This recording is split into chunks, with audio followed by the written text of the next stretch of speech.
G'day YouTube, Warbles on a lot here with the conclusion of the Minefield and then a bit of a warble rant. And therefore we have to erase it in some way or other. Anyway, there are better people than us to talk about this. You're listening to the Minefield. You can do that by listening to the radio, which you may be doing right now. You can stream it anytime on the ABC radio app, or you can download it as a podcast, which comes with a little bit extra that you'll hear at the end of this radio broadcast, if indeed you are podcasting it right now.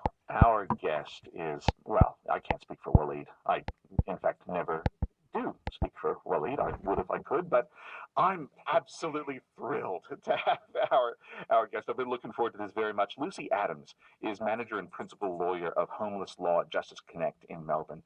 What brought her to my attention is that a few years ago she undertook a Churchill Fellowship looking at the criminalization of homelessness in the United States, Canada, and Europe, and produced then, to my mind, a bit of a landmark report that we'll include a link to on our website. And so we couldn't pass up an opportunity to have Lucy on the show. Hello.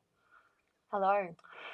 So let me just put it to you. I'm imagining that you'd be concerned with the turn of events surrounding the tent city this last week. I'm wondering, Lucy, why is it that lawmakers tend to gravitate towards enforcement-based approaches to addressing homelessness when there are so many other, yes, imagination expanding, but nonetheless deeply constructive and even more economical ways of addressing this problem? This was one of the very issues that I looked at in my travels, Scott, is what does prompt us as a community and then as lawmakers to go down this path where we resort to the law and to tools of enforcement to regulate public space. And I came across a couple of different motivations, really, that I was keen to unpack because I do think it's essential that we understand where these decisions are coming from if we are, as you just say, to inspire imagination about different ways of doing things. And really, the first thing that was motivating communities to go down this path was almost a sense of despair about not knowing what else to do. And it's common that we turn to the law to regulate public space, to move problems on if we don't know what else to do. I found that sense did tend to arise more quickly in environments or communities that were changing and where there was a level of public discomfort, as we're talking about here today. And that discomfort generally was with that extreme level of hardship and poverty that some members of our community were experiencing. So gentrification in Los Angeles was a big example. Los Angeles has the highest concentration of people sleeping rough on the streets in the United States, and it's an area sometimes known as Skid Row. And for years and years, that area was largely out of sight, out of mind. It had a concentration of services as well as individuals. But in recent years, probably the early 2000s really, that area, which was quite close to the CBD, became one that was ripe for development and for loft-style apartments. And all of a sudden, there was a real concern, and that led to one of the toughest enforcement-based crackdowns we've seen in relation to homelessness. But that doesn't sound to me like it's discomfort-driven so much as profit-driven. You say that, I immediately start thinking of examples in Miami, and there's endless stories of that, where you have homeless people, or even just working-class people who are financially struggling, who commit the cardinal sin of occupying territory that could actually be really valuable real estate, and so developers find a way to remove them and come in. I'm interested in the almost guttural emotional response that at that point discloses a set of priorities we would never admit to, which is just we just don't like it. We just don't want it to be there. And I don't know if there's any research that can ultimately reveal this, or indeed whether or not yours did, but what exactly is being pricked at that point? What is the meaning of the discomfort? What's the source? Why are we uncomfortable? What are we uncomfortable about when we say this makes us uncomfortable? I think really there's probably two components to it. One is that members of our community, fellow humans, are experiencing some of the worst times of their life right in front of us. That's uncomfortable, and that should be uncomfortable. But in terms of what leads to an appetite for a response that is more enforcement-based, in terms of moving people on, fining them, charging them, then there's often, I think, an underpinning sense that these members of our community have contributed to that position in some way. So it is as a result of something in their life, their decisions, their personal dysfunction. And I think one thing that really neglects to recognise is how easy it is in this day and age to find yourself homeless. So is it the same reasoning that then applies to the asylum seeker situation? Why does that make us uncomfortable? Is it the same process? I think the psychology is the same. There's a level of suspicion. There's a lack of understanding, and some of those interactions that Scott was talking about, that is where that understanding builds. If you hear the individual stories and you engage day to day with people who are fleeing their homeland or who don't have a home in our own community, that is what will often change people's understanding and also what their sense of the appropriate response is.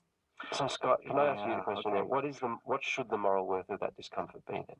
Is it, given the way that Lucy's outlined it, is it something we should be paying heed to, that we should be validating in some kind of way and then trying to solve, or is it something we should be forcing ourselves to live with? What's the appropriate moral weighting and moral response to that sense of discomfort? I think it's vast. I mean, that sort of discomfort is, in fact, a moral sentiment, properly speaking. I can't help but think here of the way that Freud described. I don't think I've ever quoted Freud on this show, but there we go. The way that Freud described anxiety, he said the problem with anxiety is that it always tells you the truth.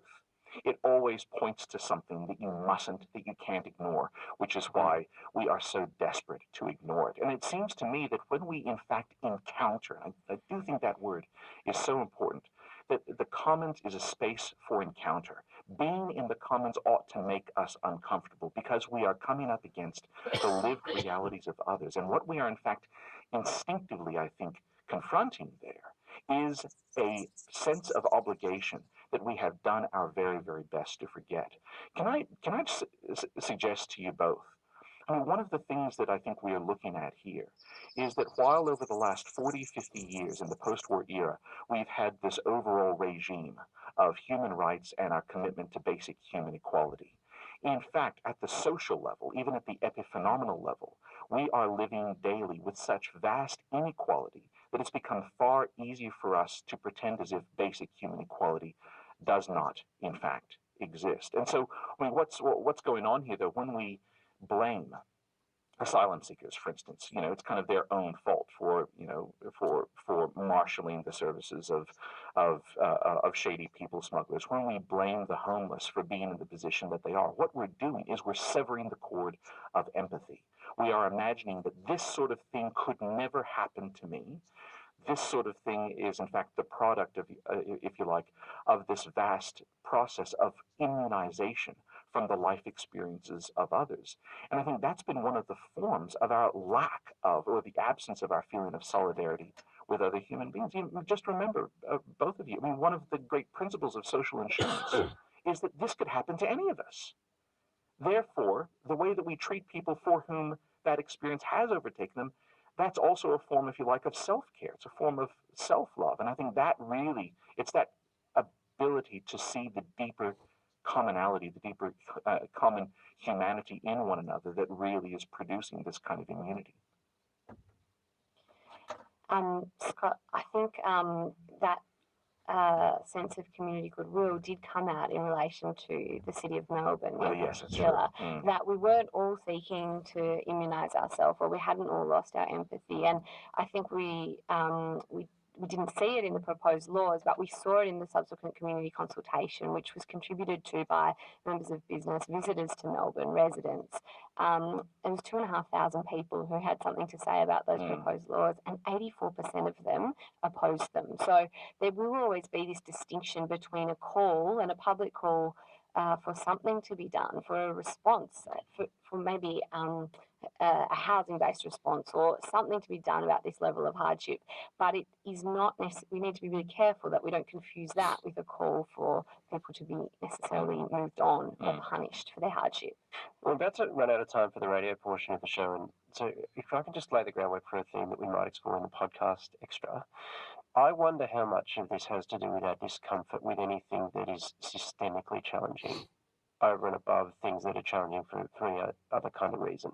And the reason I raise that as an issue is you have this kind of response of discomfort, inconvenience, etc. What you might call actually really low-level objections that seem to be lionised and take on the level of a trump card in political conversation. You get it around homelessness and asylum seekers, as I mentioned before. You also get it around protests from taxi drivers who occupy the CBD and make traffic difficult, for example. You get it around anything, in other words, that makes a protest or any kind of statement something that you have no choice but to listen to. Because it asks us to, it means we have no choice but to consider what is being said to us, and the system that we live in doesn't function as normal. Now, I wonder if there is something in that we simply cannot get around. But with that monologue out of the way, we're out of time. Lucy, thank you very much for joining us for the radio show. Please do hang around for the podcast extra. That is Lucy Adams, manager and principal lawyer of the homeless law at Justice Connect in Melbourne. Scott, we're done. Yes, we are. We'd love to hear what you think. You can visit us on our website. Just search for our Minefield. Why don't you go ahead? Okay. Well, one thing I want to say or show you first, despite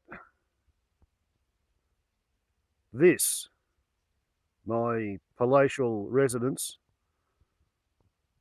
officially, I am classed as being homeless because the 10 foot by 12 foot or 3 metre by 4 metre lawn locker that the hut is based on is not large enough to be one room in a council approved dwelling. So this is not a hut, it's not a house, it's a hut, it's a humpy, it's a hovel. So with me being homeless, I have strong opinions regarding the moral and ethical standing of anybody who would, for their own personal reasons of hubris, decide that it made them uncomfortable while walking to work or to buy a cup of coffee in their and around their place of business where they earn hundreds of thousands of dollars a year in salary, to have to behold somebody else whose life had turned to shit to the stage where they were living on the streets with a sleeping bag and a cardboard box, or they'd been given a tent. For anybody to say, oh, I am made uncomfortable by having to behold that, and they want to change the law to call in the police because they've criminalised being homeless in Sydney and break up somebody's camp when the best thing they've got to live in is a tent. Have you ever tried living in a fucking tent? I moved up here 3,651 feet above, 56 feet above sea level, 1,113 metres in August in 1991, back before global warming had made it sort of kind of a lot more bearable now than it used to be back then, in terms of minus 10 degrees was fairly normal. Now it's rare to go below 0 degrees here in this clearing in winter. I know what living in a tent's like. If somebody's living in a tent in Sydney at this time of year and Gladys Berejiklian wants to bust up their camp because it makes her and her fat cat Trinity corrupt crony capitalist mates uncomfortable to look at them, because that means they'd have to think about them. They'd have to consider the fact that their throbbing economy that they're trying so hard to sell through the real estate agents, because having a real estate boom is key to economic growth, their economy doesn't actually have enough fat in the budget for everybody to have a roof over their head. And she doesn't want to think about that because it interferes with the marketing jism and the sales pitch. Hubris and pride, all I can say is, go back to your time-worn cultural cliches. Pride goeth before a fall, and the greater the pride, the more significant the depth of the fall. Gladys Berejiklian is pleased and proud of herself for what she's doing. I wouldn't have her karma for all the tea in China. What an evil, self-centered bitch, representing a bunch of evil, self-centered arseholes. Terrible, wicked, just horrible, the very idea. And anyway, the other thing is, the public common is not exactly a thing of the past. You can go to Emerville or Red Range and they have a public common. Don't know whether they've got one at Deepwater. They've probably got one at Torrington. Mate of mine's on the public common committee.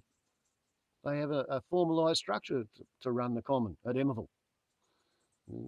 deciding who's allowed to graze their cow there and who can pick up firewood and what you're allowed to do and what you're not allowed to do on the public common. It's not totally disappeared yet. Anyway, hubris. Hubris breeding a feeling of self-entitlement to be comfortable all the time. Warbles on a lot to YouTube. Ciao.